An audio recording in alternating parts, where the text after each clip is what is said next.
Jesus no livro de Mateus. O tema de hoje é Os Milagres do Reino, parte 2. Ele carregou nossas enfermidades. Mateus 8, 16 e 17. Passado o sábado, a multidão se amontoou à porta da casa de Pedro. Não foram com seus doentes antes do pôr do sol do sábado. Era assim que observavam o sábado, do pôr do sol da sexta-feira ao pôr do sol do sábado. A razão? Porque, segundo a Bíblia, assim Deus contou os dias no princípio. A luz chamou dia e as trevas noite, vindo a noite e chegou a manhã. Esse foi o primeiro dia. Gênesis 1, versículo 5. Além disso, porque assim ordenou Deus a Israel. Levítico 23, versículo 32. O poder da palavra falada. Mateus 8, verso 16. Com uma só palavra, disse Mateus, expulsou os espíritos e curou todos os doentes. Era o mesmo poder que no princípio com a mesma palavra criou os céus e a terra. Jesus não necessitou de remédios para curar uma enfermidade. Sua palavra era suficiente. O que ele diz, executa-se. O caso dos endemoniados é especial. No endemoniado ocorre a maior aproximação maligna ao ser humano. Sua presença está na própria personalidade do ser humano. Assim, Satanás exerce nele um domínio direto e todo seu poder age sem restrição alguma. O endemoniado é o melhor símbolo e a mais crua realidade de seu reino tenebroso. O trabalho do demônio tem por objeto o controle opressivo e a destruição paulatina da personalidade humana. Não quer sua liberdade, odeia sua sanidade, especialmente a mental, que lhe permite tomar decisões. Por isso, o endemoniado era o campo de batalha mais dramático e decisivo na luta entre o reino dos céus e o reino das trevas. No endemoniado, Jesus e Satanás enfrentavam-se diretamente. A palavra de Jesus o vencia sempre, e a vitória de Jesus dava ao ex-endemoniado o melhor, que é a saúde, a liberdade, a renovação psicológica, a restauração social e a oportunidade para entrar no reino dos céus. O poder da palavra escrita. Isto aconteceu, disse Mateus, para que se cumprisse o que fora dito pelo profeta Isaías. Mateus 8,17. O profeta era um instrumento de comunicação entre Deus e seu povo. O que ele escrevia provinha de Deus, e embora o profeta usasse suas próprias palavras para se comunicar, seu escrito constituía a palavra de Deus. A palavra de Deus em Isaías 53:4 diz o seguinte: Certamente levou ele nossas enfermidades e sofreu nossas dores. Essa palavra se cumpria na pessoa de Jesus, quando ele enfrentava o inimigo nos endemoniados e o vencia, expulsando-o dali. Quando ele curava um doente de uma enfermidade qualquer, restaurando-lhe a saúde, e quando ofereceu seu corpo na cruz para dar vida eterna ao ser humano que por causa do pecado não a tem. Uma grande tempestade, o poder de Jesus. Mateus 8, versos 18 a 27. Parece que aconteceu depois do discurso junto ao lago, em Marcos 4, versos 1 e 35. Provavelmente no começo do outono do ano 29 depois de Cristo. Havia muitas pessoas ainda junto de Cristo. Era difícil dispersá-las. Desprender-se delas, voltando para Cafarnaum, era impossível. Então, ele deu a ordem de passar para o outro lado do lago, ou do outro lado do lago. Mateus 8,18. Decápolis. Menos povoada que a Galileia, tinha algumas aldeias e vilas. Mais pagã do que a Judéia, relacionava-se muito pouco com a Galileia. Os escribas e os rabinos não a visitavam. Lá havia uma missão que o esperava e Jesus queria cumpri-la. Mateus conta dois fatos ocorridos entre o momento em que Jesus ordenou a viagem e a partida do barco. Possivelmente porque, junto com a tormenta que aconteceu ao atravessar o lago, esses fatos mostram em que não consistia e em que consistia o poder de Jesus. Não consistia em recursos materiais. Mateus 8, versos 18 a 20. Certo escriba quis segui-lo como seu discípulo. Não era o momento mais apropriado para um mestre da lei como ele, porque Jesus ia para Decápolis, onde eles não iam. mas ao mesmo tempo era apropriado para que Jesus captasse a profundidade de seu desejo. Mestre, disse-lhe, eu te seguirei por onde quer que fores. Mateus 8,19. Um discípulo voluntário, sua intenção era evidente. Estava disposto a desprezar a maneira de agir dos escribas e fariseus para proceder como Jesus, sem prejuízos raciais, sem considerações rituais e sem desprezo pelos pagãos. Qual era a sua motivação? Apenas considerações espirituais ou havia motivações materiais escondidas atrás dessa opção? As motivações são sempre importantes, mas o que motiva uma decisão para seguir a Cristo é mais importante que todas as demais. Não pode ser de ordem material. Seguir a Cristo para ser mais rico ou mais importante, ou mais aceito, ou mais querido ou mais respeitado, não agrada a Deus. Que sentido tem seguir a Cristo sem agradar a Deus? Isso não é possível. Portanto, é melhor que tudo seja muito claro, sem confusão. Jesus respondeu ao escriba da seguinte forma: as raposas têm covis e as aves do céu ninhos, mas o filho do homem não tem onde reclinar a cabeça. Mateus 8, verso 20. Não tem lar. Em todo caso, para quê? Jesus está em marcha, seus discípulos estão em marcha. Sua missão está em marcha. Ele bem pode ser um sem terra. Só necessita de recursos para a missão e ela é de tal natureza que se sustenta a si mesma. Um convertido sustenta a conversão do próximo e assim sucessivamente até a segunda vinda de Cristo. E o que dá faz isso porque crê. A base dos recursos financeiros da missão está na fé dos que creem. Por isso a missão é pela fé. Uma fé comprometida com a ação é verdadeira fé, o melhor capital do mundo. Mateus nada registra sobre a resposta do escriba. Provavelmente foi um discípulo permanente de Jesus, embora não dos 12, que o seguiu por onde quer que tenha ido. Houve muitos desse tipo de discípulos.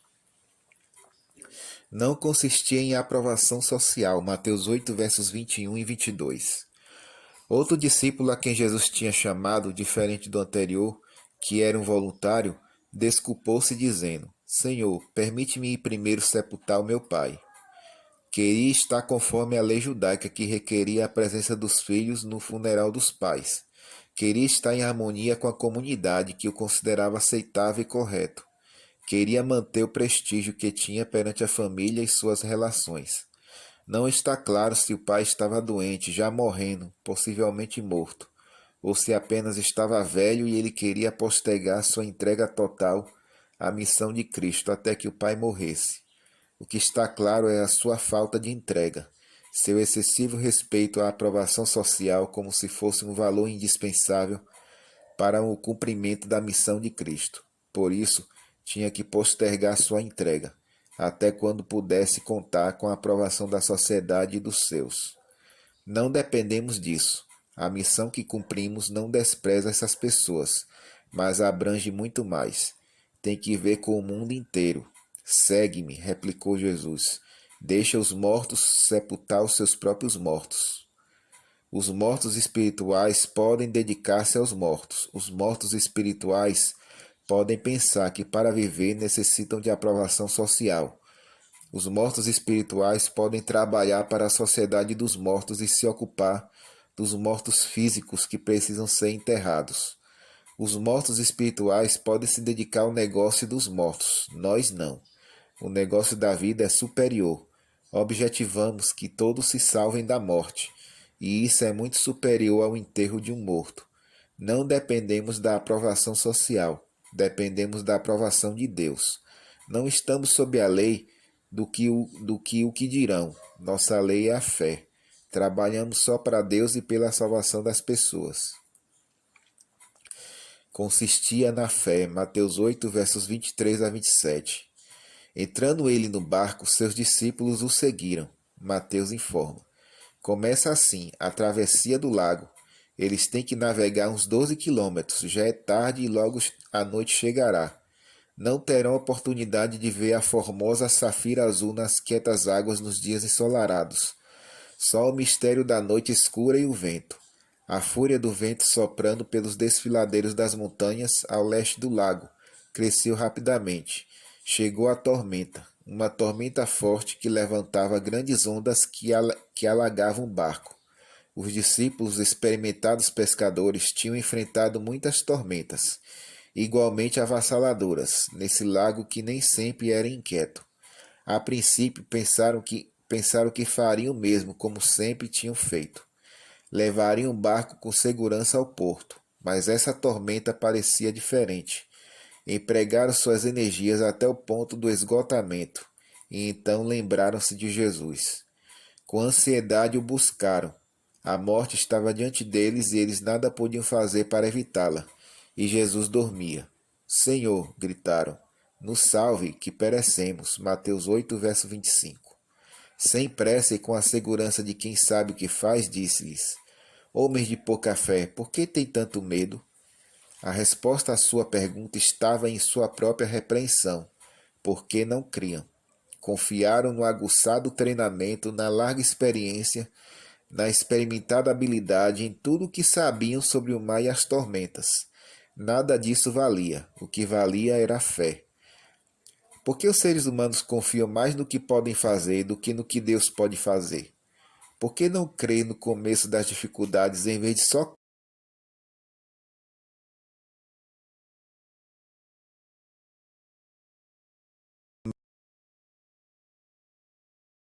A fé era seu modo de viver,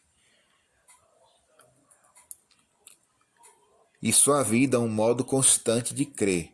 Conhecia o poder de Deus e esse poder era também o seu poder próprio.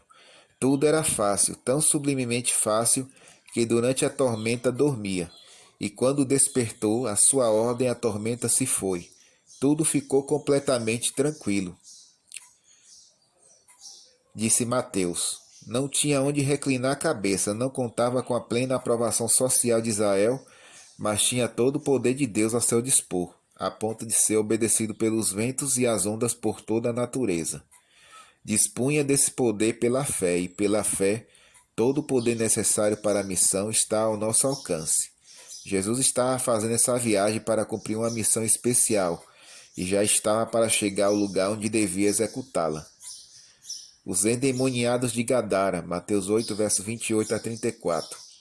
O quadro não podia ser mais trágico. Dois endemoniados vivendo no cemitério, possuídos pelo demônio. A maior destruição da pessoa humana enquanto o ser humano ainda vive. Aliado a isso, a maior destruição da vida como tal, a morte, um cemitério. Além desse desastre, havia a confusão dos seguidores de Satanás que não reconheciam a luz, não havendo. Os três sinóticos contam a história. A história de Mateus é a mais simples, possivelmente porque ele só queria destacar o poder de Jesus sobre os demônios. A história aconteceu assim. Os dois endemoniados saíram dos sepulcros ao encontro de Jesus. Eles eram violentos, tão violentos que ninguém ousava passar por aquele caminho. A violência não conversa nem raciocina, grita. Os demônios lhe gritaram: Por que te intrometes, filho de Deus? Este não é seu domínio. Nada tens que fazer nos assuntos de meu reino tenebroso. É verdade que és filho de Deus, mas eu sou quem controla aqui. Esta é uma terra gentil, pagã, minha. Terrível, espantoso para os endemoniados e para os habitantes daquela região. Algo horrendo para o mundo inteiro, porque o diabo não só reclama como seu o grupo humano de Gadara, como reclama a humanidade inteira, cada um de nós. E se ele pudesse invadir nossa personalidade como fez com os dois gadarenos, certamente faria. O mundo inteiro povoado de seres endemoniados seria o caos total e a maior tragédia jamais imaginada. Mas o diabo imagina, quer e trabalha ansiosamente para concretizá-la. Não o conseguirá e ele sabe disso. Vieste aqui nos atormentar antes do tempo famoso? Disseram os endemoniados os demônios. Sabiam que chegará seu tempo. Esta invasão de Jesus no reino de Satanás aconteceu como uma demonstração de seu poder como Filho de Deus e como antecipação da destituição final e completa de Satanás e de todos os demônios. Acontecerá ao final do milênio, segundo a profecia de João em Apocalipse 20. A derrota do demônio, Mateus 8, verso 30 a 32. O cósmico e grandioso se torna ridículo nas mãos do demônio. Trata-se de uma batalha entre o bem e o mal, entre Jesus, o Filho de Deus, e Satanás, o maligno usurpador do mundo e da raça humana. E ele se sente derrotado, quer fugir. Para onde? Perto dali há uma manada de porcos. Não é um lugar atrativo, mas para os demônios qualquer lugar está bem. Habitar dentro de seres humanos ou habitar dentro de porcos lhes parece uma alternativa aceitável.